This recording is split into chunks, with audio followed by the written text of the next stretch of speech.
Halo kawan-kawan, jumpa kembali di channel vlog Bang Gulo, channel yang membahas segala sesuatu tentang budidaya ikan.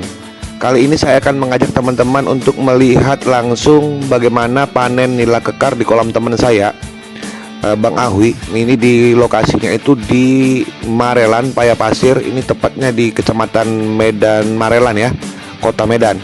Nah, nanti kita akan lihat dan menganalisa panennya beliau. Terus kita akan ekspektasikan kurang lebih seperti apa keuntungan yang diperoleh beliau itu selama memelihara ikan nila kekar dalam satu periode. Mungkin teman-teman sudah pada nonton video saya yang bercerita tentang 9 minggu nila kekar panen di kolam tanah ya. Terus ada lagi banyaklah tentang nila kekar yang saya bahas. Bahkan panen-panen nila kekar di kolam-kolam yang sekitar sini yang sudah saya upload ke YouTube juga sudah banyak. Dan tentunya tapi tidak satupun dari situ yang saya analisa langsung secara rupiah atau saya analisa secara bisnis berapa keuntungan yang diperoleh dari teman-teman kita itu ya. Jadi semua video itu secara tersirat saja, jadi teman-teman bisa hitung sendiri berapa keuntungan dari setiap kolam yang sudah pernah saya upload. Tapi untuk kali ini saya akan membahas sampai ke akar-akarnya ya, ke dasar-dasarnya berapa sih sebenarnya, berapa keuntungan yang diperoleh dari pemeliharaan ikan yang dilakukan di kolam tambak ini.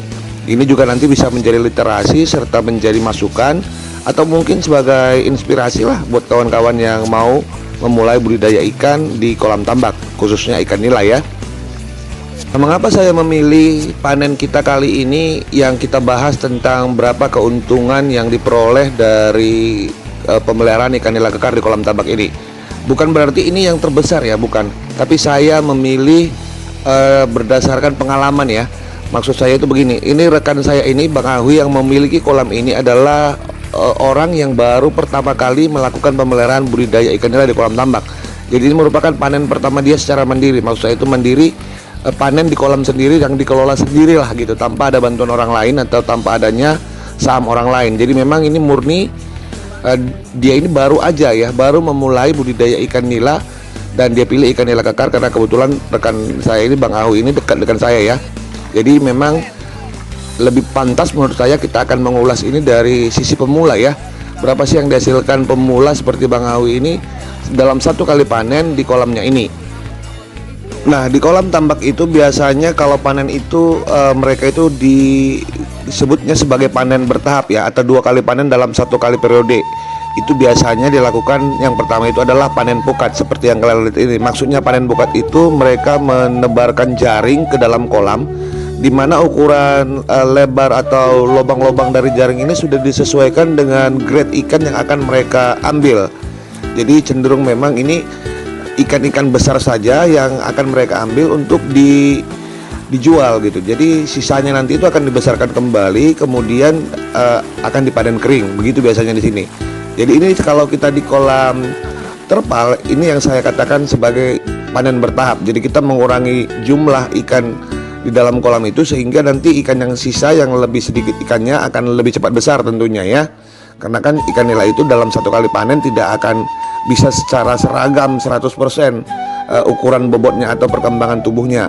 Tapi cenderung memang dia ini ukurannya itu ada yang besar dan yang kecil.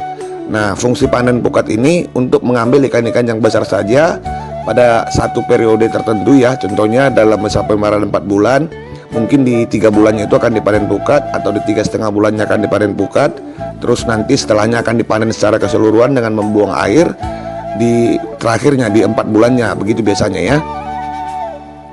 Nah, saya juga mau sampaikan bahwa kondisi di lapangan sekitar ini atau sekitar kolam-kolam tambak ini, jumlah pengepul itu hanya 1 orang. Jadi sangat sedikit ya, sehingga akibatnya para petambak yang banyak dan kolam-kolam ikan nila juga yang sangat luas, sehingga di sini ada peraturan sendiri di antara kalangan pembudidaya ikan yang di kolam tambak bahwa panen itu dilakukan secara bergilir.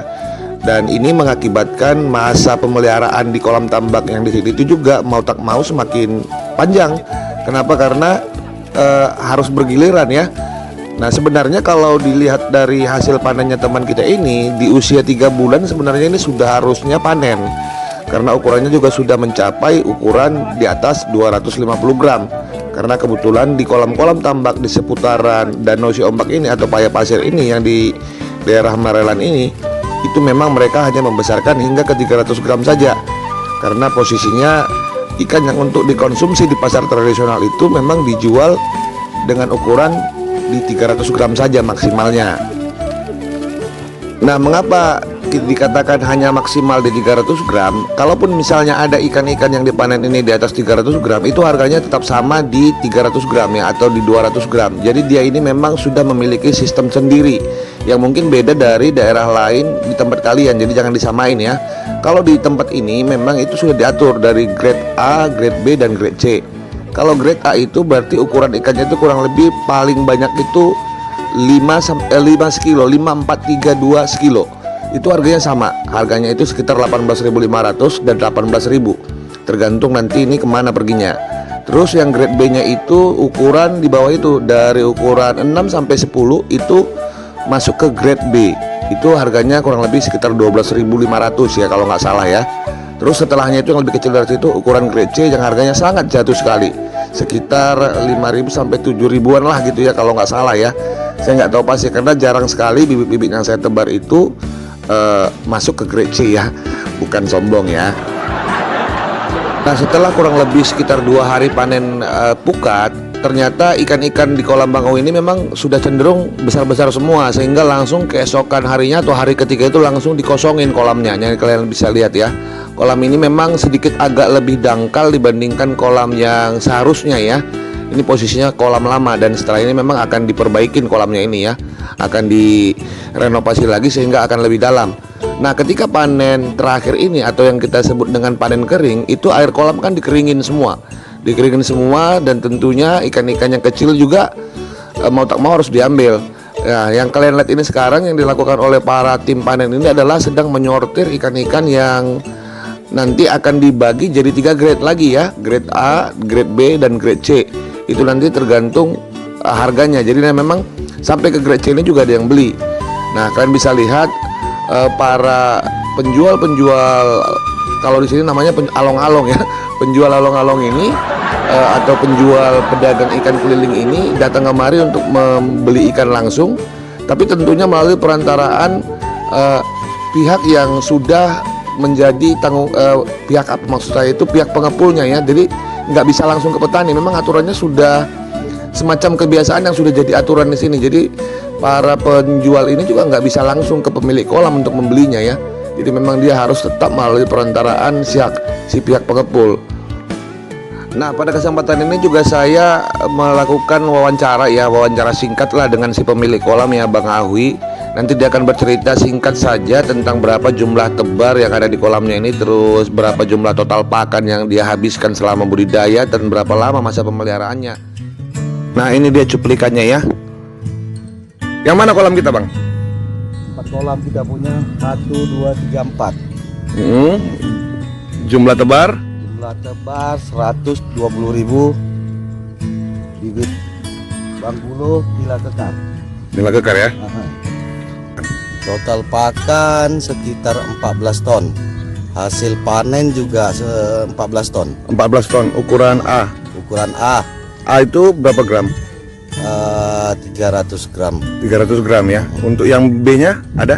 Sedikit. Yang B-nya sedikit aja. Nah, sedikit aja. Berarti 14 ton pakan, 14 ton hasil panen. hasil panen selama 17 bulan. 17 bulan, 17 minggu. 17 minggu berarti 4 bulan seminggu.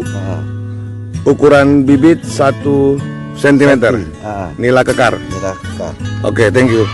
Nah, dari hasil yang disampaikan oleh beliau kita bisa hitung ya, kalau total hasil panennya itu kurang lebih sekitar 14.300 kg atau 14,3 ton dengan harga jual rata-rata 18.000. Kenapa hanya 18.000? Karena kan ada yang 18.500, ada yang 18.000, terus ada yang sekitar 12.500, kurang lebih sekitar berapa ratus kilo lah gitu ya. Jadi kita asumsikan saja 18.000.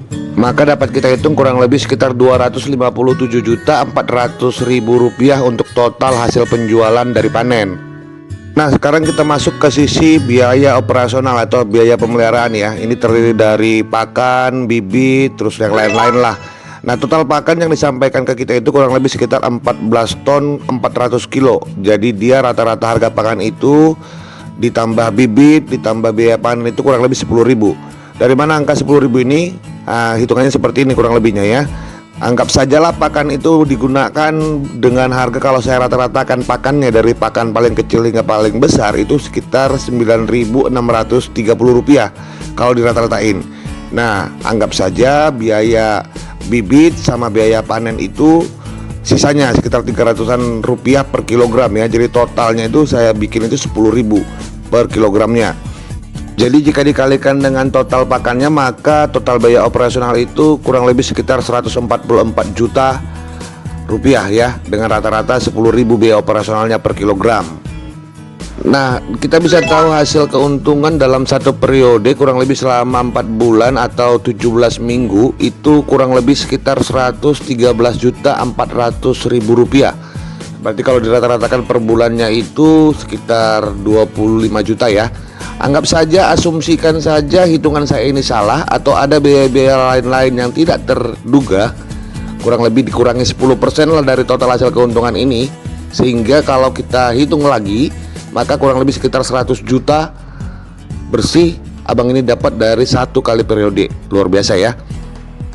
Nah, selain keuntungan yang sudah kita lihat yang sangat menggiurkan tentunya ya, ini tidak terlepas dari FCR yang sangat bagus dari kolam tambak ini. FCR itu disebut sebagai feed conversion ratio.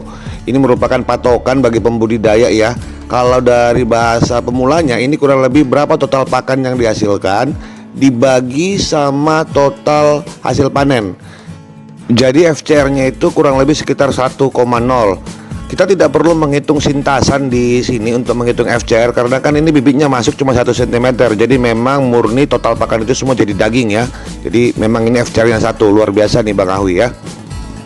Nah, saya juga mau sampaikan ya kawan-kawan, kenapa ini bisa berhasil ya. Memang saya tahu persis gimana proses pemeliharaan yang dilakukan oleh Bang Awi ini dari awal tebar sampai panen ya. Karena dia memang sering sekali kontak, komunikasi intens, dan kami itu mungkin sekali 1 minggu itu pasti jumpa ya. Ada beberapa hal memang yang saya lihat ini faktor pendukung lah yang juga bisa jadi masukan buat kawan-kawan yang akan memulai budidaya ikan nila di kolam tambak. Yang pertama itu pilih bibit berkualitas. Itu kan bisa cek videonya ada di tempat saya ya. Terus yang kedua itu pilih pakan berprotein tinggi. Bang Awi ini memilih pakannya itu kurang lebih sekitar pakan berprotein 32%. Terus setelah itu sesuaikan jumlah padat tebarnya dengan ukuran kolam. Nah, ini kenapa kolamnya hanya diisi 120.000? Karena kolamnya ini dangkal. Kalau luasan kolam ini kurang lebih sekitar, kalau saya hitung-hitung, hampir 1 hektar ya dengan 4 kolam. Tapi karena dia dangkal sekali sehingga hanya dikasih 30.000 ekor per kolamnya gitu. Memang ini sangat mempengaruhi untuk tingkat keberhasilan ya. Nah, yang terakhir itu adalah memperhatikan kualitas air. Nah, Bang Awi ini memang kalau dia airnya lagi jelek, karena ini kan tergantung alam. Jadi memang tergantung air pasang yang masuk atau air muara atau di sini disebut palu yang masuk ke dalam kolam ini, terkadang salinitasnya tinggi, terkadang juga pasang mati atau tidak bisa berganti air. Dan ini sudah diantisipasi oleh Bang Awi ini ya, dengan saran-saran saya memberikan beberapa treatment sehingga memang kualitas airnya tetap terjaga. Makanya memang kualitas air itu juga hal yang harus diperhatikan sekali ya. Nah, baiklah kawan-kawan, hanya itu yang mungkin bisa saya sampaikan di video kita kali ini ya. Semoga memberi inspirasi, memberi motivasi, serta memberi masukan positif lah buat teman-teman yang ingin melakukan budidaya ikan nila di kolam tambak khususnya ya. Terus saya juga mau sampaikan buat kawan-kawan yang baru lihat channel Bang Gulo ini dan belum subscribe, silahkan subscribe channelnya ya. Terus aktifkan lonceng notifikasi kalian. Dan andainya kalian sudah serius untuk budidaya ikan nila dan butuh konsultasi atau butuh analisa pakan atau analisa usaha budidaya ikan nila, kalian bisa klik join di channel saya ini ya. Itu ada beberapa kategori, nanti kalian sesuaikan dengan kemampuan kalian lah dan disesuaikan dengan budget yang bisa kalian anggarkan untuk belajar. Baiklah kawan-kawan, hanya itu yang bisa saya sampaikan di video ini. Saya bersama Bang Awi serta seluruh ikan nila yang ada dalam video ini mohon undur dulu ya. Sampai jumpa di video selanjutnya. Bye bye.